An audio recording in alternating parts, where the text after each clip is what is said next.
Hello everyone, welcome to the Speak the Truth in Love ministry with Miss Veronica Mirebe Benedictio. And in today's video, welcome to our video 72 or our 72nd video. I want to share something personal. The world will call it personal. Naye nze muntu amanyi nti wotambulira mu bwerufu. If you are the same person in the dark and in the light, there is nothing called a personal life. There is something I know called a private life, but there is nothing called a personal life. Ngoli muntu yomu muchizikiza ne muchitangala. Omuzungu chaita integrity. You know, and there are certain things I tell people, just like I shared in my book, 38 years and a proud Butabika case. There are certain things that seem personal. I prefer sharing with the world because I'm one person who believes our shame and pain is meant to help others. You know, our shame, if my shame and pain is helping to give someone hope, okuswala kwange kuba kuzamu omulala amanyi kumuzamu amanyi oguma silaba wachiba chinswaza. You know, so it's what I want to give a title to this video. How I used to run after men during manic attacks. Oba nekwaniranga abasajja buli we nalumbibwanga obukosefu ku mutwe. You know, no, why am I sharing these things? Omuzungu agamba nti ekintu kyoyogerako tekibeera namanyi kuswaza. You know, something spoken about obeera okiwangudde. Kubanga abantu abasinga wakitukkiriza enso tuswaza notuyisaamu amaaso kubanga ebintu obikweka. You know, but I can testify from the year I came out on national TV in 2020 to share my mental health history. I have gotten true freedom. I have gotten true peace. You know, I can testify that the stigma and rejection has been too much, but what I believe is the peace I have gotten out of this. You know, because we have to know an enemy exposed is an enemy won. Chiringo omuntu ngoba omwami yagenda oba wayawukana n'omwami wano mu Africa kye tutuswaza naye ovayo n'okyogerako tekisobola kuswaza kubanga okyogeddeko. Kati nganze Veronica okuva inavayo okwogera ku bintu bino oli ne wabyogerako oli amugamba totunyumiza ebirwadde bye twabyeyogerako tebimuswaza. You know, and it is why I'm sharing some of these things the world may call shame. But personally, I don't think it is shame because when you go through these attacks, you are uncontrolled. And it is why I should not term it as shame because I am here to help people, to help society, to help people in families, in workspaces, to know how to help people who battle mental health challenges, to help ladies, to help men who run after women. To help men who run after women, to help women who run after men during manic attacks. You know, batula abantu abasinga abalalu babebakako babakozesa kati ekindeto okwogera ku bintu bino kuyamba abantu balekera okozesanga abantu kuba oluusi omuntu abeera yekka. You know, and it is why I believe the Spirit leads me to share such enlightenment with the public, to also people to know what bipolar is. So one, we have to know bipolar are two poles. One is either high, that is mania, and then the depressive state is depression. You know, it is why it is called bi. Now, me, Veronica, personally, when I went through the manic state, the high state, I was anxious about marriage, anxious about relationships, and it is why I'm free to say I used to run after men. Techina chechinswazaako because nagenda okulaba nebe nali nekwanira bonna bali awo tebalina kye baliko ate si yalingana choice yange because I was not in my true mind. You know, and it is why I'm sharing these things the world may call personal. Abantu bayige okuyamba abantu abakosefu ku mitwe. Kubanga abantu bakozesa abantu bayita abalalu, they take advantage because they do not know nti buno buba bulwadde ate ng'omuntu osobola okumuyamba. You know, it is why I'm trying to share with the world about my personal life story. Katika ntandike kanfumite embozi. Veronica, when nafunanga manic attacks, I always got voices ezangamba ogenda kufumbirwa, you know. I even formed WhatsApp groups. It was excitement, you know. I always, because some of these guys at times even were telling me, nzija kulaba sengawo, at the end of the day, musajja akoleze kyakuswazizza, otegese ebintu, oswadde bakututte mu ddwaliro, And why am I sharing these things? I'm one person who believes if my shame and pain is helping people, it does not matter what the world uses against me.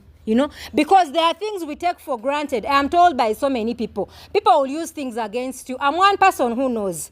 As long as the Spirit leads me in sharing something, it does not matter who uses it against me. If I'm helping people, just like I said, I chose to be the sacrifice.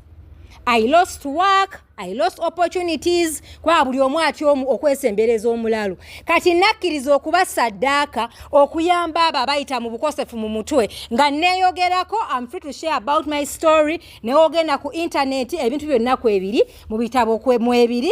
Kyova olaba I use my shame and pain to make this world a better place. It comes back to what I was sharing, running after men. I used to run after men nga nesiba ku basajja kubanga nze eddoboozi lyangamba nga nti ogenda kufumbirwa. Kati waki njogera ebintu bino? Abantu bangi balwala obwongo ne bakifuna. Abantu ne basuwaza abantu ku mirimu, laba omwana omuwala agoba omusajja, naye nga tomanyi nti buba bulwadde. Oluusi omuntu abeera ne chemical balance mu brain, and ekintu kimugamba, and it's why they are doing it. Because why am I sharing these things? I have seen them in very many workplaces where people belittle people, where people slander young ladies who are going through manic attacks. Naye ffenna ne twerabira, ffenna tulina obuwongo tusobola okuvaako. It is why I'm sharing my story. I can testify because I have shared these things in my book. I think I ran after over 30 men. Kubanga ekintu kyajjanga ogenda kufumbirwa ono mwami wo. And in most cases I realize most of these were church single men. Because nga Katonda gyali tekwali musajja mufumbo. Ante abasinga, they used to come, they want to be your friends, and then you get this excitement and you're running after them. So why am I sharing these things the world called shame? I'm trying to speak to a lady out there who battles bipolar, and you have gone through the same shame. This is even not shame, because you have to know in this state you are uncontrolled. You are not alone. And it is the reason you should stop feeling low about yourself oba okukkiriza ensi okuswaza nti weekwanira abasajja weesiba ku basajja kubanga you are in uncontrolled state. People have to know n'obwongo bulwala n'obwongo bucyankalana. Kati omuntu waba kati ngaze Veronica kye nayitangamu ng'ofuna amaloboozi ng'oluusi ofuna n'ebyawandiika gabi kugamba ono mwami wo ensi n'etandika omanyi yeesiba ku basajja naye kye neewuunya all these men were single men. Kwa safu nayo nti ono mufumbo gwe neesibako. And it is why I'm sharing with the world. Learn how to help people instead of stigmatizing them, making them feel low, men use ladies. Ladies use men because they are going through manic attacks. And it is why I am here to share with people. When someone is going through mania, their libido is high. And it is why you see people will want to run after the opposite sex. And it is why I am here to tell people, learn how to help people instead of using them sexually. Because omuntu ono abeera uncontrolled nga yeetaaga obuyambi bwo. It is why I use my story. I remember I got a manic attack, I think it was 2012. No, I'm very free to share these things. Kubanga mbiwandiise mu butabo ku internet n'ogenda n'obisoma nze tebikyanswaza kuba tebininaako buyinza. And I know it was not me, I was uncontrolled. I think I was about to finish my diploma in MBI. I get this attack. I go to a lecturer's house, and I think I'm showing him my photos. And I did not know I was going through a manic attack. Why am I sharing this? I want to show you this person helped me. He did not use my body, but he helped me, So I go to this lecturer's house and somehow I'm talking to him. Naye omwami ono yali yandabanga ku MBI nza akulira fellowships yali amanyi ndi muwala wa kitiibwa newe ekitiibwa so yamanya Veronica alabika tali bulungi. Omwami ono nansaba namba y'abazadde bange, maama wange ne tata wange ne bajja ne bankima mu nnyumba ye ku ssaawa emu n'ekitundu naye omwami teyankozesa because yamanya siri bulungi. And it is why I'm sharing with people. Kakubera okuswala nenga ndagensi muyigo okuyamba abantu, kubanga omwami ono yamanya Veronica tali yekka. Nansaba ennamba ya mama wange nenjimuwa, bazadde bange ne bankima mu maka ge ne bandeeta ewaka. And it is why I'm telling people, when people go through mania, their libido is high. And that's why you say abantu bagamba bakozesa abalalu kubanga people do not know how to help people. Because most people have not known nti n'obwongo bucyankalana kati nganze Veronica ng'owulira eddoboozi likugamba kino. I used to form WhatsApp groups. I'm getting married. No swala ensi n'eseka. Abantu ne bakuba engalo. And it's why I'm telling people, when we get to know what mania is, we get to help people instead of stigmatizing them or kubafuula emboozi. No, we have to know everyone experiences mental illness in a different what. Katinze Veronica, why I share, because whatever was called bipolar, the manic state, was chasing after men. Kwesiba kubaami, kwesiba kubasajja. Nera we namalanga nenkomawo nga mmanyi byenkoze tebiriyo nenswala abantu boogera, and that's what they call depression. Kati buli omu obulwadde bw'omutwe bumuyisa bulala. Oli ayinza okuba nga byakola oba yakoze ekyo oba yeeyambudde waakomawo mu state nga yaswadde n'abeera ng'ali mu depression. Oba n'osanga oli buli omu abeera na bibye. And it is why I'm trying to help people using my shame, to help people see how to help people. Kati nze omwami ono teyankwatako teyankosa naye ndi mukyala mulungi nnyo ndi mubalagavu. Naye yankomyawo mbazadde ba. Kwa yamanya Veronica is not controlled. And it is why I'm telling people, instead of stigmatizing and using people, know how to help them. Instead of making them like no mufule embozi omwalo yabadde ankwana. No, let me tell people, because I can testify over these 30 men I got this attack with. I can testify there was some church guy. In fact, I think among all of them, he's the only one happily married. Because I remember when this attack came, this person sat me down nangamba Veronica, I cannot share your weaknesses. Kuswaza mbantu wanange nina weaknesses zange. Ate nategedde toli bulungi kati waki nkuswaza mbantu. Neba nobonna ababiringamu ne bakufuula emboozi. Neda, I'm telling you, this thing is not only about me. Very many people go through bipolar mania. Very many young girls chase after men because of manic attacks. Abasajja abaami banfuulanga emboozi omugugu gutwesibako laba zonta nesibako bantadde ku mitimbagano ku internet laba zonta ono anesibako laba omugugu laba. So I went through a lot of feeling low, and I did not know I don't have to feel low because this was not Veronica doing this. Because in my real mind I cannot run after men. In my controlled state, I cannot run after a man. And it is why I'm speaking to people who still battle manic attacks. Learn to forgive yourself. Learn to forgive people. Because at the end of the day, tabeera gwagwa omusajja oyo. It is because hormones zibeera zicyankalanye, and that is how you're acting like that. Veronica, when I learned to forgive these men, I got to also forgive myself, because I got to know I was not the one doing this. I was uncontrolled, and was the reason I was doing it. Naye abantu abasinga ne mufuula abantu emboozi omanyi omukazi oyo agoba abasajja, because you do not know that people go through manic attacks and that there is a chemical imbalance in the brain ekikozesa omuntu ekintu ekyo. It is why I'm speaking to young ladies who battle bipolar. Stop feeling bad about yourself, because that is not you. You are just uncontrolled. You stop feeling bad about yourself, because at the end of the day, whatever brings this thing of chasing men, it is why I tell young girls, work on your triggers. My major trigger was anxiety about relationships and marriage. And what brought this? It is because I didn't know who I was. I had low self-esteem, and all I thought, having a person or being in a relationship is what would bring me happiness. Having a boyfriend, being with a man around, and it is the reason watching naberanga onga nekwanira nali simanyi kikyendi kyenva ngamba abaana abawala who battle bipolar. Whatever brings that anxiety about marriage and running into relationships is because you have not known your worth. You have not known who you are, because the world has killed our esteem, because it has given us labels. ensi eba yatta ekitiibwa kyo kuba buli omu akwogerako nga wooli omulalu kati olowooza omusajja ono yalina okuleetera essanyu, and it is why we are chasing men. You know, it is what I'm telling people out there who battle manic attacks, who battle anxiety about marriage, and you are battling bipolar.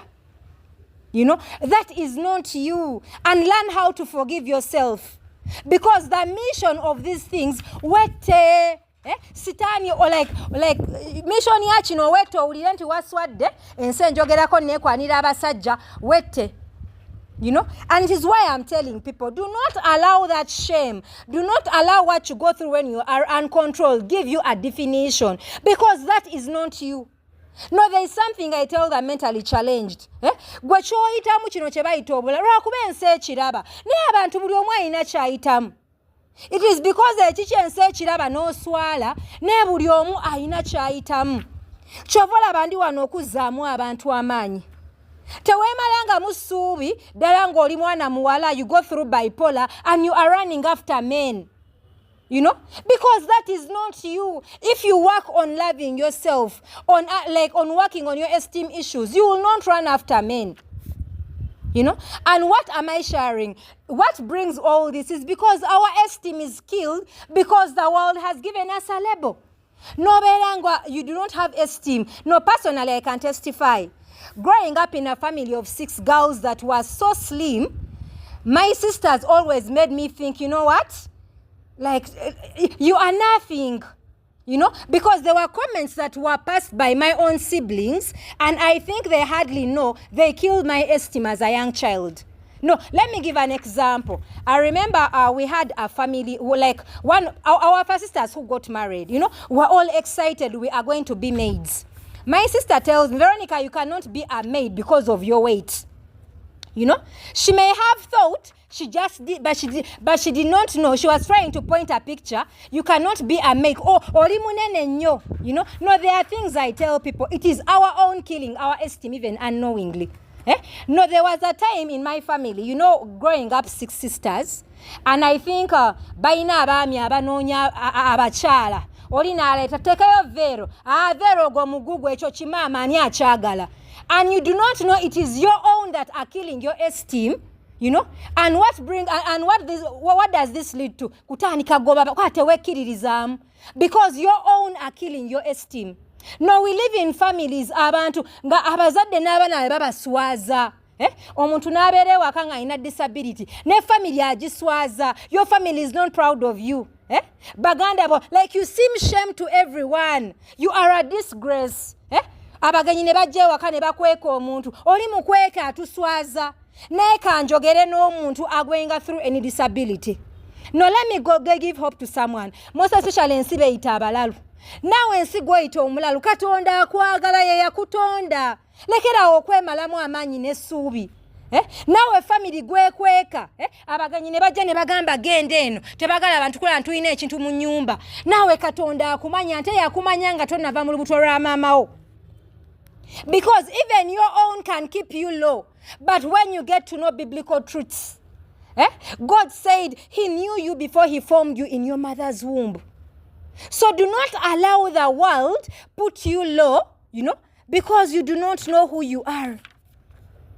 You know? No, these are things I'm sharing about chasing after men. Watching jogere bintu bino. Kubanga whatever was bringing it was because my esteem was killed at a young age, and all I knew, happiness is going to come from a man. Happiness is going to come from marriage. You know? It is why I'm speaking to someone who battles manic attacks. And you are chasing men.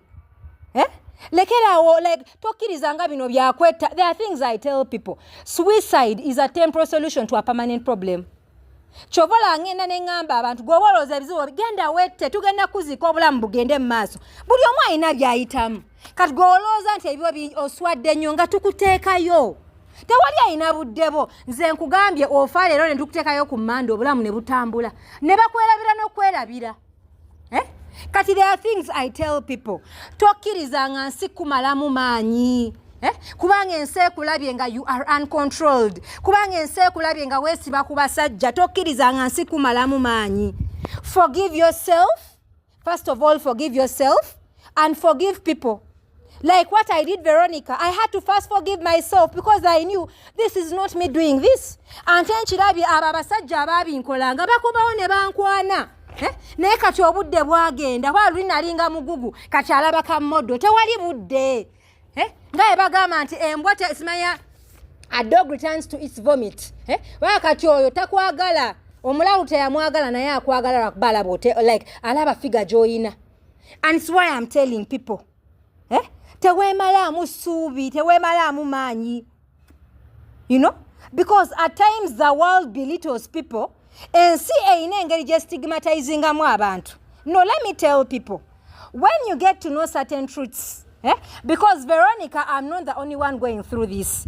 Oyogera n'abalwadde bangi okansolinga abalwadde bangi. Abantu ne babeera ku byalo ensi n'ekusosola buli omu oyobeera otya n'omulalu obeera otya n'omuntu gwe bakuba eddagala. No, I'm telling you, there are things that go on. But let me speak to the mentally challenged. You know, when we get to know we are all human, fenna tuli bantu, tonyigiranga muntu yenna. Womanya nti n'abaana abakubeerako balina abaana nabo bantu ate nga fenna tusobola okuvaako, tokkirizanga abantu kumalamu maanyi. You know, because nachi chincengamba Bible chogera fenna tulina olunaku lwaffe olw'amaziga olina olunaku lwebajja okubikira omwana wo olina olunaku lwebajja okubikira omuntu gw'osinga okwagala naawe ziveeko. Kati woba omanyi fenna tulina olunaku lwaffe olw'amaziga tonyigiranga bwa fenna tusobola okuvaako. You know, omuntu bayinza okugamba emmotoka ekubidde wali omwa ne weeyambula n'ofuuka zonto mu lunaku olwo. Omuntu bayinza okubikira maama wo n'ogwa eddalu ne weeyambula ku kyalo kiramba naye nga gwe abadde afuula abantu emboozi.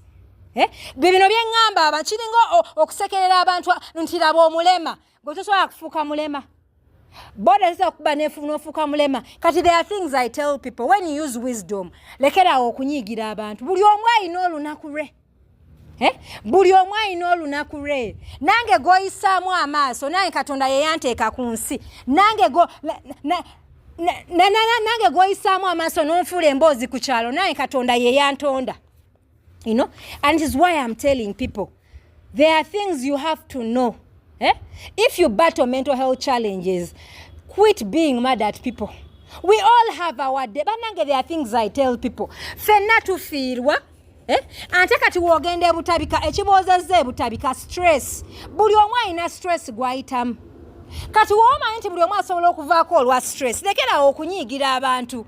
Kuba ano yakufuula emboozi naye asobola okuyingira ebutabika nga stress yamututteyo. You know, because at times we live in communities where people stigmatize people to a point that people kill themselves. No, let me speak to people. Never be the reason watch abantu betta. Nga nawe ozadde abaana bo. Never be the reason watch ofuula omuntu emboozi nga nawe olina abaana bo ng'olina abazzukulu ate nga nawe oli muntu ng'osobola okuvaako. It is why I'm trying to fight this stigma. You know, stop slandering ladies who run after men because they are going through manic attacks. Kwa nawe osobola omuzaala nekimutuukako tekiri kusanyusa nga bamufuula emboozi. There are things I tell people because bino ebintu obirabyeko practically. You hear people naga Veronica kino kyatuuseewo naye obigamba abantu bayita ba superstar. Tamanyi ffenna tusobola okuvaako. You know, and it is why I'm trying to create this awareness. Veronica nekwaniranga abasajja nesibanga ku basajja nenga yali mbeera bwali bulwadde. Because mission yakyo otandika okufulira feeling less wette. It's what I'm telling people. Mu nsi muno Mukama abaye yakuwa obulamu. You have no authority over your life bang ensi eyogera because people are shaming you. And when you get to know this is not you, you are not controlled. In my controlled state, I cannot run after a man. Why do you allow people's words make you kill yourself? You know? No, it's the reason I'm telling people. Wowa manyi oli muzadde. Nga nawe oli muntu nga wakenesha n'ozaala omwana wo. Lekerawo okubeera ku baana b'abalala. You know? Because there are things we take for granted. Twayita ba superstar naye nga ffenna tusobola okuvaako. There are things I tell people. If you know you have a brain and you live in a body, fenna tusobola okuvaako. Abantu bali ebutabika bavuddeko naye nga stress afuuse stress. Kati ng'ofuula abalala emboozi manya olugalo luli mu mikono gyo. Because there are things like, when we look at things like HIV, omuntu okufuna sirimu oluusi obulamu bwe yeerondedde abulaba. Naye nze atali nti nvaako lwakuba nnywa enjaga. N'onfuula emboozi naawe oli muntu nga nze osobola okuvaako. And it is why I'm telling people, be very careful. Because people belittle abantu ne betta n'okwetta, do not be the reason lwaki omuntu yetta kubanga omwogerako ate nga naawe oli muntu. You know, because we live in a world where people abantu bafuula abantu emboozi naye nga nabo balina abaana nabo bantu and they are human beings. No, there are things I tell people. When we know we all have a brain, we all live in a body, we are all susceptible to mental health challenges. And the reason you should not make anyone a point of discussion. You know, because at times even people are unaware. There is something called unintentional stigma. You know, a whole president stands on a pulpit, these Butabika cases. Do you know how you make people who go to Butabika feel? Because you think you are making fun. Who cannot become a Butabika case? No, nekintu kyengamba abantu. Wetuba tumanyi ffenna tusobola okufuka Butabika case. Lekera okubeera ku banno. Kwa ffenna tusobola okufuka Butabika case. Kiringa n'otandika okusekerera omuntu omulema. Laba omulema, laba omulema. Ani atasobola kubibwa motoka n'afuuka mulema. Ng'oli awo ku munno nti mulema. So there are things I tell people. If you have wisdom, allow that wisdom to like nga nawe omanyi buli omu asobola okufuuka Butabika case. Lekera okubeera ku bantu. You know, there are things because there is lots of stigma in communities. Abantu ne betta, naye ebyalo, workplaces, churches, they're the ones bringing this stigma. You know? No, there are things I tell people. When we all get to know we are human, never make tofuulanga muntu mboozi nga we are all human. Nga ffenna tufiirwa, because ebintu ebireeta nedda we have seen oli n'afiirwa n'atadda ngulu naye n'afuuka Butabika case. Kati there are things I tell people. If you know you are human, be very careful as you slander people. Be very careful nga otambuza engambo ku bantu kuba naawe ozadde abaana bo. Naawe oli muzadde. Bakiyinza okutuukako ne bakikukola toli kyagala. You know? No, there are things we take for granted, but we do, the Bible says, ffenna tulina olunaku olw'amaziga. Buli omu alina olunaku olw'amaziga. Olina olunaku lwe bajja okugamba ekintu kikuggyako waya. No, there are things I tell people. There was a time I can testify. You know? I was in Mengo Hospital. Omusajja ne bamugamba maama we afudde. Omusajja omufumbo ne yeeyambula mu baana be nga bali awo naye nga zivuddeko. You know? Kati mulimu ebintu byengamba ffenna tubasobola okuvaako. Lekera okufuula munne emboozi nga naawe osobola okuvaako. You know? There are examples I give people. Zino si story. I share life experiences. There was an HR with a company I will not mention. Omwami yalina abaana bataano agenda mu DNA test ng'abaana bana bonna si babe naye nga yabakuzizza omusajja yavaako yafuuka Butabika case. You know, no, there are things I tell people. Oluusi obeera okyayita superstar naye ne kikutuukako. There was a time I was working in an international school. This lady calls me and terminates my contract. Omukyala ono yafiirwa omwami. Omukyala n'agenda mu depression n'omulimu n'aguvaako yaddayo e UK we twogerera naye yafuuka Butabika case. No, why am I sharing? Ndaga ensi nti ng'oyonoona aba naye manya nti naawe olina olunaku lwo. Because at times people make policies and they do not know nti nabo bantu nti nabo balina obwongo. There are things I share as practical examples and I show people, if you know you are human, lekera okufuula omuntu emboozi. There was a lecturer I met at the Chinese department. I had gone to do Chinese. Omwami ono I got this manic attack nanfuula emboozi. Ne bangamba genda basazeemu ebbaluwa yeeyo eya lecture neŋŋaana. Naye omwami ono n'afiirwa omukyala. Ate nga nagenda okuwulira eŋŋambo omukyala yafa siriimu. Omwami n'agenda mu depression ne bwetwogera recovering-anga. Kati nina ebintu byeŋŋamba abantu. Woba ofuula munne emboozi naawe manya nti oli ki? Zisobola okuvaako. Because we live in a world where people think they are superstars. You are stigmatizing people to a point of people killing themselves, but you do not know it can also happen to you. Nawe oli muntu, nawe oli muzadde, nawe olina abazzukulu, kisobola okutuukako. You know? Because at times we take these things for granted, but when you show people reality. No, there is a church I won't mention in Matuga. I used to go to this church, and these pastors used to come to our home. Naye ngenda okudda ku church eno ng'abaana b'omusumba baŋŋamba naye omusajja oyo ng'akuyisa buli wajja ano n'atandika okwogerako nga w'ogw'eddalu. Naye nkubuulira bampa obujulizi.